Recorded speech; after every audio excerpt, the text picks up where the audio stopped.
Bundan 12 yıl önce dünyanın farklı coğrafyalarından vicdan sahibi insanlar zalim İsrail'in zulmüne dur diyebilmek için bir araya gelmiştir.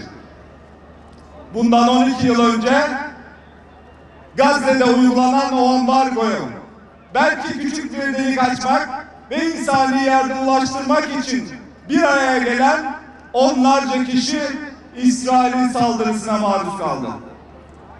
Bundan 12 yıl önce çok sevdiği babasını şehit veren evlatlar oldu. Bundan 12 yıl önce evlatlarını İsrail'in kurşunuyla şehit veren babalar oldu. Ve Filistin'de devam eden bu zulüm aslında hiç durmadı. Buradan özellikle şunu belirtmek istiyorum. Mavi Marmara'nın seferi asla bitmedi. 12 yıl geçmesine rağmen elhamdülillah sizlerin destekleriyle, Müslüman coğrafyaların, ümmetin destekleriyle, vicdan sahibi insanların destekleriyle Mavi Marmara yoluna devam ediyor. Bizim bugün burada bulunmamızın sebebi klasik bir anma, klasik bir lanetleme girişimi değildir.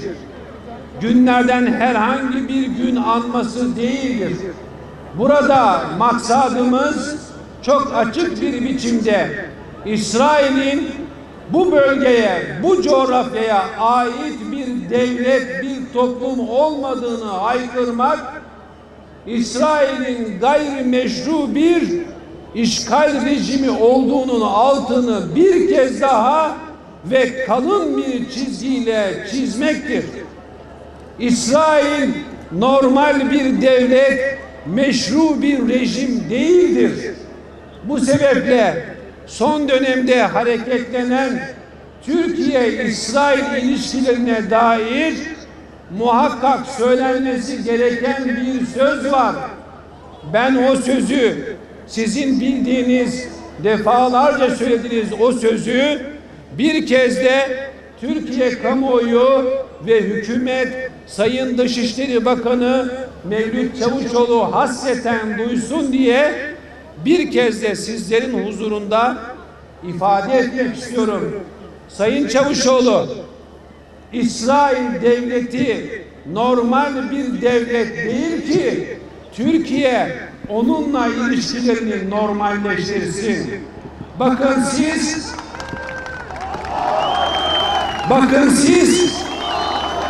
İsrail'le ilişkilerimizi normalleştirin dediğinizde Siyonist saldırganlık yükseliş trendine giriyor.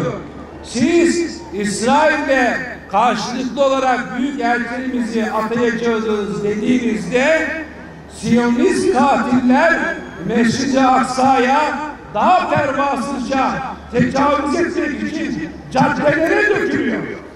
Nasıl oluyor da Türkiye ile İsrail arasındaki ilişkiler tırnak içerisinde normalleştikçe Siyonizm azgınlaşıyor, Mescid-i Aksa'ya, Kudüs'e olan tecavüzler artıyor ve her gün Kudüs'ten, Ramallah'tan, Nablus'tan, El Halil'den gencecik kardeşlerimizin, evlatlarımızın cesetleri toprağa gömülüyor. İsrail'le normalleşme asla olmaz. İsrail'le barış asla olmaz. Bakanımız daha oradayken Mescid-i Aksa'ya saldırdılar. Türkiye ile dalga geçtiler. Türkiye ile dalga geçenlerle normalleşme asla olmaz. İsrail'i sevmiyoruz. Siyonizmi sevmiyoruz. Mescid-i Aksa'ya saldıranlara ders vermesini biliriz. Malımızla, canımızla şehadete hazır olduğumuzu bütün dünyaya duyururuz. Allah hepinizden razı olsun. Allah'ım, bugün senin rızan için buraya geldik. Yanımızda eşlerini feda eden kardeşlerimiz var Mavi Marmara'da.